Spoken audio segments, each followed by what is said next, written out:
Welcome, Tyler Thompson. Thank you so much for taking the time to speak with me. I want to share this video with my students and with my clients and anyone who's interested in making a career out of their negotiation skills because you have done that. So Tyler is a founding member of the US State Department's Negotiation Support Unit and is a senior negotiations advisor with nearly 2 decades of experience. So I want to ask you all sorts of questions, Tyler, and some follow-up questions because really your experience is fascinating, particularly to someone like me who deals more with business negotiations, B2B negotiations, dyadic negotiations, where you have advised on negotiations between countries. You advised ambassadors, you advised special envoys. I mean, that is just fascinating to me. So I've got so many questions. But I want to start with where did you train? Where did you learn to negotiate? Hi, yeah. So my training is actually it was definitely cumulative. I didn't start out as a negotiations expert by any means. My training is actually legal, so I'm a lawyer by trade in here in the United States, and I studied international law, public international law, the law of armed conflict, and those aspects. I was also a student of transitional governments, as we call them, or governments coming out of armed conflict and trying to forge a way into a peaceful path, Where more did you represent study this? at American University in Washington D.C. They have a joint law and master's in international affairs program there, and so I developed an expertise in this legal aspect, and that was my first foray into conflict negotiations space. I worked for a law professor who ran an NGO called the Public International Law and Policy Group. It was a nonprofit. And that organization provided legal advice to parties in conflict. And so my first exposure to conflict negotiations was actually as a legal advisor on technical issues, whether it's constitution drafting or transitional governance, or if you have independence, like what happens to all the obligations of the prior state that you're declaring independence from? Like, what does the new state have in terms of obligations, treaty obligations, debts and assets obligations, and things like that? And so I was able to come into those processes as a legal advisor on those issues and get sort of on the job training for what it looked like to actually negotiate. I was a researcher, I was providing options and ideas for frameworks that would be proposed at the table. And it took me many years to actually be comfortable enough to be exposed to negotiation dynamics to really feel like I knew what was going on in the negotiation space. And in that meantime, I was taking seminars, probably like the ones that you teach, and understanding, reading a lot of books about negotiation doctrine to incorporate that sort of technical legal strategy to negotiation doctrine and strategy. Wow. So my follow-up question has to be, what was your favorite book then? Do you remember any of these books that you read Yeah, early in your career? I really nerd out on the books. So 3D Negotiation is one of my favorites, the Mhm. Jim Sebanius book, because I feel like it takes a lot of great negotiations literature and kind of really makes it into an actionable approach where it's not just thinking about, okay, I'm at the table, what do I say to the different parties, but also how do I set up the entire environment, like everything before getting to the table? What should I be doing before I'm negotiating to make sure I understand what I'm getting into and that I'm shaping the environment around? To me, that took a lot of the edge off of like in the room dynamics. I tend to get a lot of anxiety when I'm just focused on like, okay, how's this meeting gonna go? What do I need to say? What if I get it wrong? The stakes of every individual meeting are a lot lower when you can like really map out the strategic landscape beyond that. 100%. I Yeah. think that's the mistake that a lot of negotiators make, that they focus on how do I have influence in the room? How do I persuade? What do I say? How do I become dominant in the conversation? Instead of how do I focus on the planning aspect of their Yeah. preparation and what plan do I have? What options? Because you mentioned that you provided options. Hmm. Um, And that, I have a friend, a colleague who did some research. I think it was, can't remember if it was while he was in China or after he'd moved to Australia, but he researched, does conscientiousness have an impact, have an effect on whether a negotiator succeeds or not? And it turns out from his research that conscientiousness, when applied to planning, has an impact on how someone will negotiate. Not necessarily conscientiousness applied at the table while you're actually negotiating. So, what's Right. important is the planning phase. And when you say that you provided options, I mean, I wish I had someone to support me to provide options so that I can, I mean, I do that work myself. And in the sheer negotiation model that I preach, that presentation of multiple options to the other party is absolutely essential. Yeah. What do you think are essential negotiation skills, or can you pick out some things, some skills that a negotiator must have in order to be successful? Well, first on your strategy, I think that's brilliant because the idea of providing multiple options as an offer is such an underutilized tool because you learn so much by what they choose, right? You Right. learn you learn so much about what other value you can add. You like learn about what people care about, and so that kills a lot of birds with one stone, so to speak. But Even if they don't choose any option, but they say, look, I have a preference for option yeah. two, but it's not going to fly. Like it needs to be tweaked a little bit. You get a lot of information there. Yeah. So for the main thing I like to tell people is like we probably the most important thing, and it's almost cliche for those who have like read a lot of negotiation books, but like is to not only understand the options, but understand like the alternatives and not just your alternative to this negotiation, but like everybody's alternative to the negotiation. Because without knowing that, especially about your counterpart, kind of it's so easy to just fall flat or just kind of like not resonate with the other side. If they don't, if you as a negotiator don't have a full understanding of like why does this person across the table need me? Like why are they even talking to me? And like what are their options outside of talking to me, right? In this process. Um, so that's always like I always kind of start with that.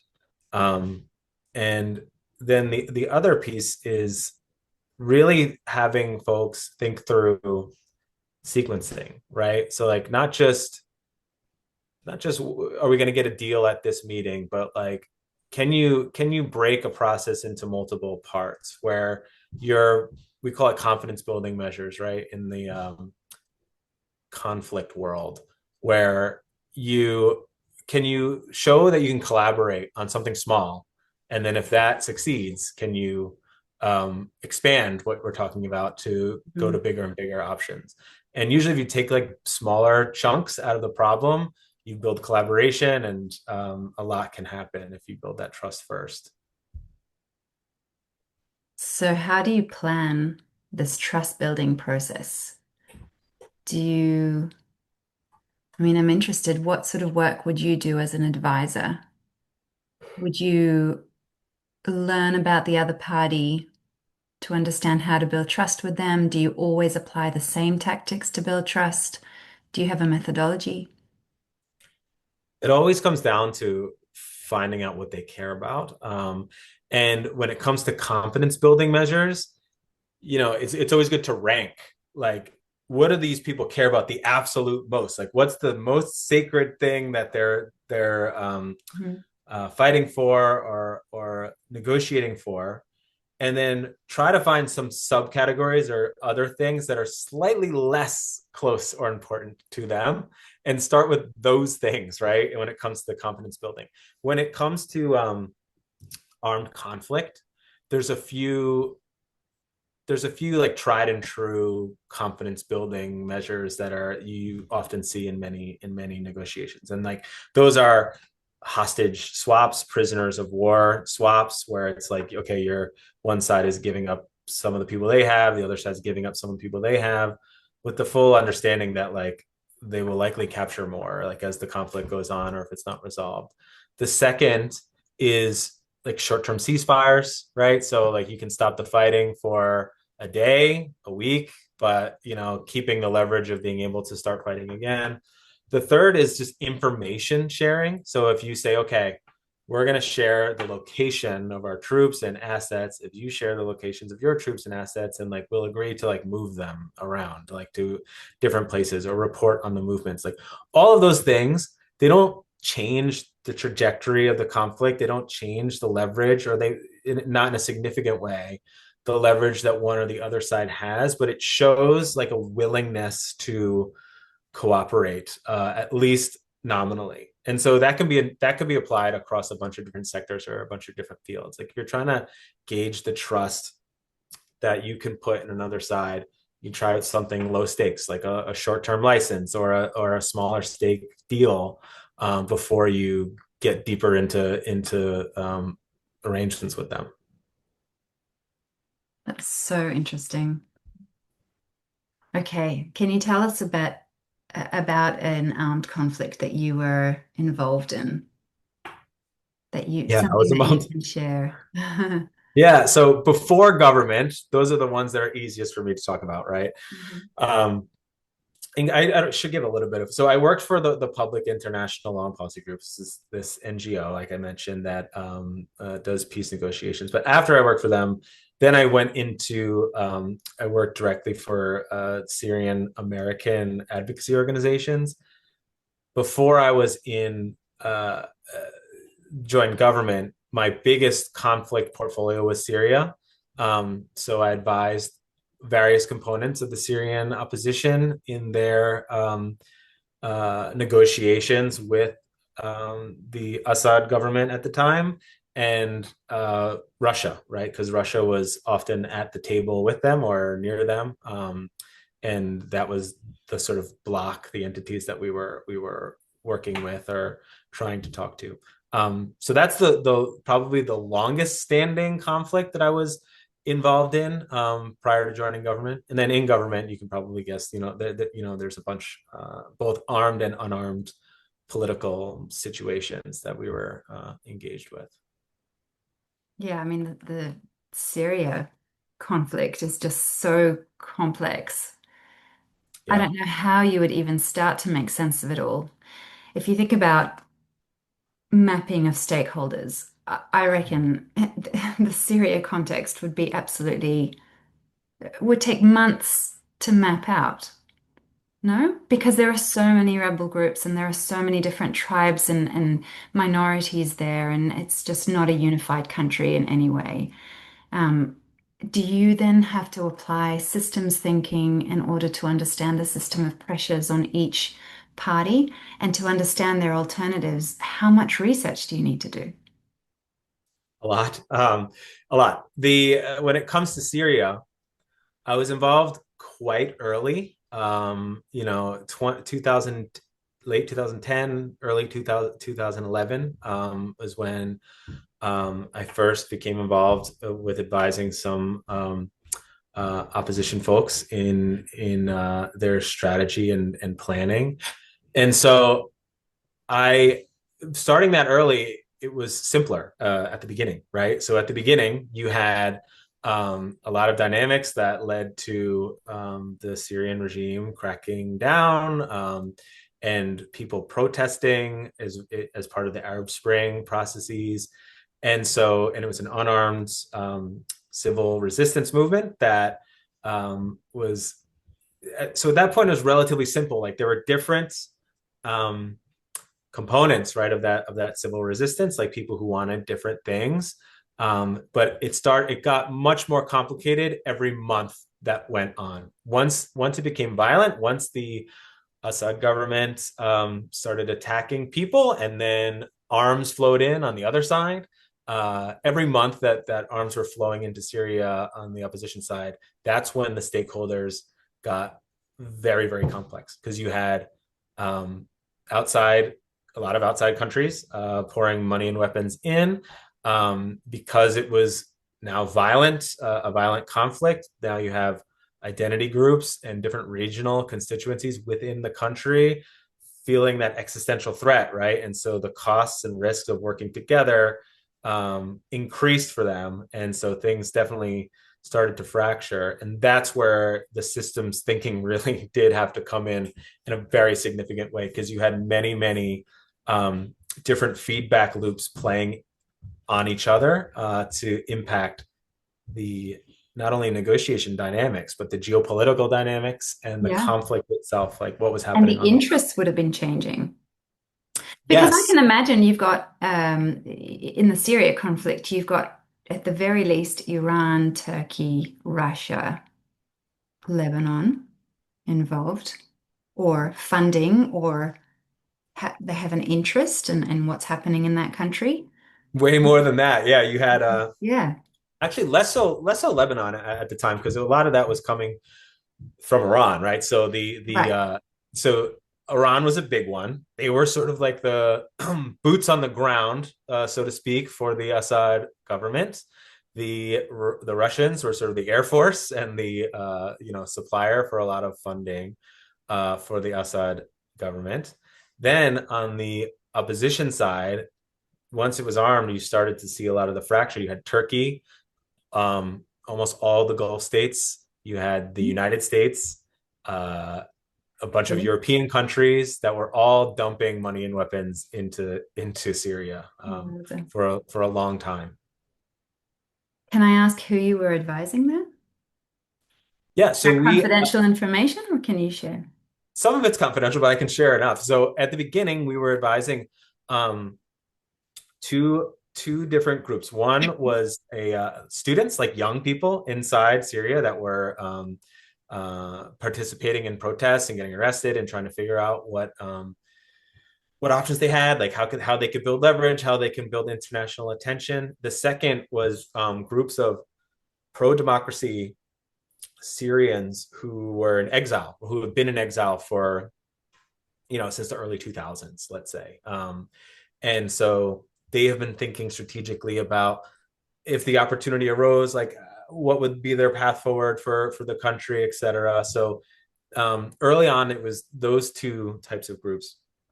Then, once there was an armed opposition, they built a political wing that doesn't exist anymore because things have changed significantly in Syria. But it was called the Etilaf, which was like the Syrian opposition coalition. It was a coalition of different political groups who represented different armed groups. And that coalition was who I advised in the Geneva peace process for a long period of time. And what sort of advice did they need from you? So it was similar to what I had mentioned before, and I had given this flavor of advice in a bunch of different contexts. But essentially, they were in negotiation with the Assad government, and they were trying to find pathways for a transitional government, right? So, like, what would they need to see change about the Syrian state, about the social contract between government and its people, about the role of the military in the country, what constitutional provisions they would want to see. What do we do about accountability for all the crimes that have happened now during the conflict? Yeah. All of those transitional governance issues is one band.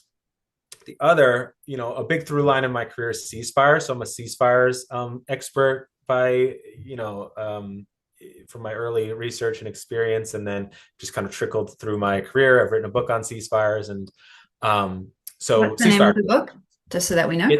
It's called the Ceasefire Drafter's Handbook, and it's published by the Public International Law and Policy Group (PLPG), where I worked, and the U.S. Institute of Peace, which no longer exists. We can get into that about the crackdown on conflict work here in the United States, but anyway, yeah. So I was advising them as well on ceasefire issues and how they would negotiate both short-term and long-term permanent ceasefires.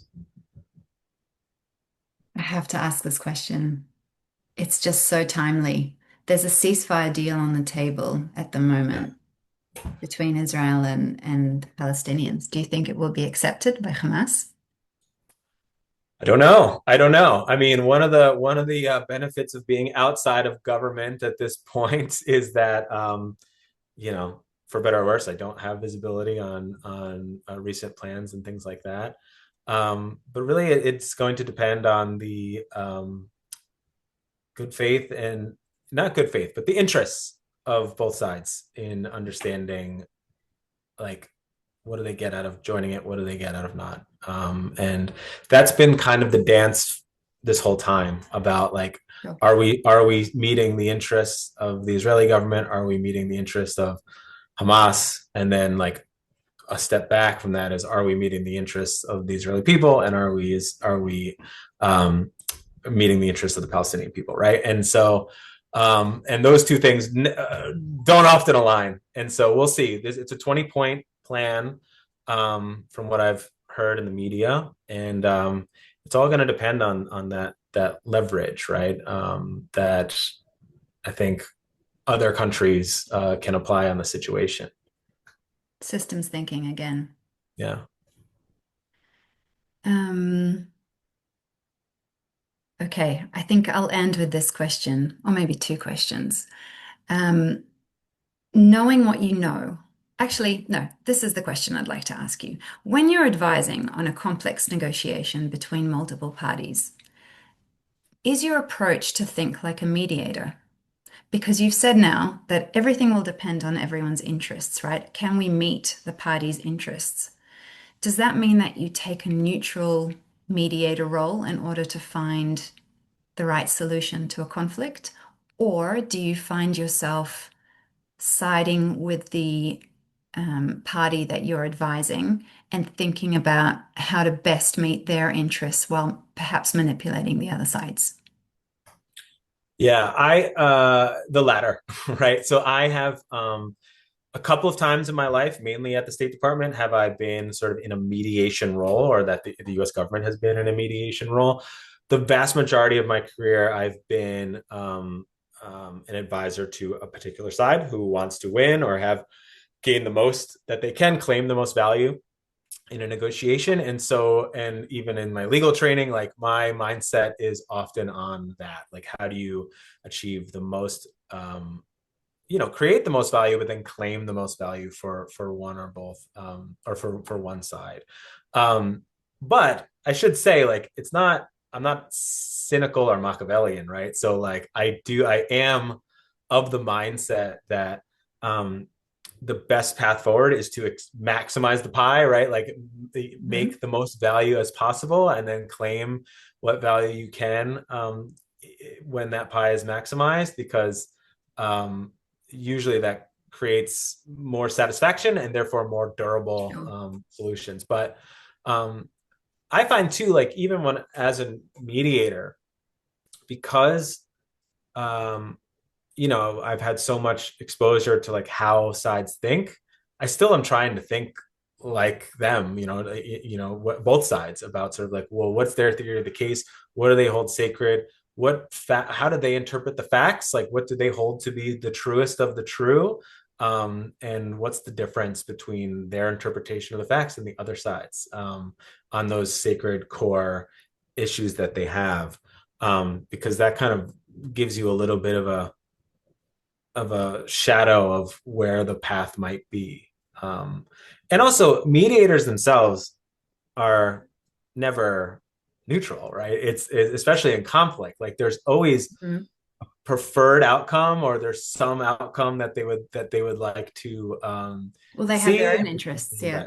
Yeah, they have their own interests, right? And so the mediator, if I were to, like, program in, like, mediator mode, it's never like, oh, just neutral. It's like there's always something that the mediator wants to see come out. And so, um, you know, neutrality, I think, is a myth. Yeah, I love that. That's very honest. Thank you for your honesty. It's very true. Yeah. Um, All right, so this is my last question then. Of all of your experience and all your insights in working with rebel groups, with ambassadors, with uh, all sorts of international organizations and on international issues, what do you think are transferable insights for, say, my students who are in management roles or in executive roles? And what can you teach them about good negotiation practices? Yeah, I think one of the most common um, problems, I think, with negotiation training in general and sort of negotiation theory and practice is that it's often taught and applied when it comes to interpersonal. Like I'm negotiating with, Jim on the other side of the table, and it's like person to person negotiations. But so often, what is really happening is that institutions are negotiating with each other, company to company, or country to country. And those institutions have agents who have their own individual personalities, right? But the institutions themselves have personality and structure that is really important to think about in engaging in a negotiation.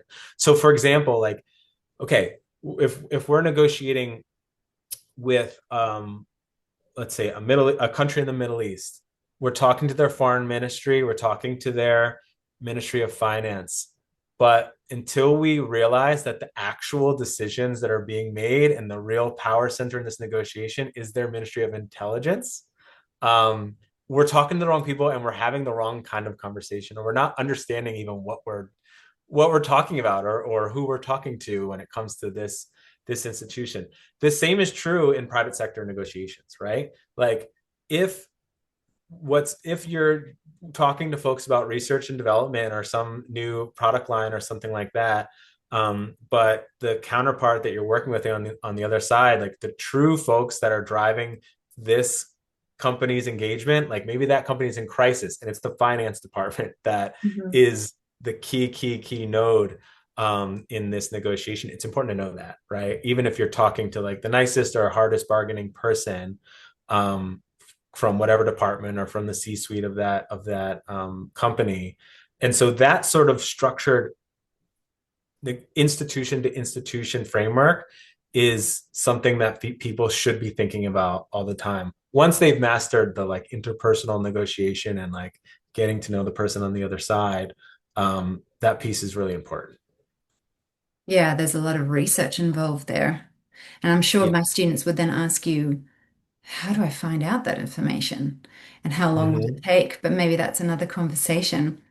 Um, I want to end with telling whoever is listening that Tyler is now working on combining AI with negotiations.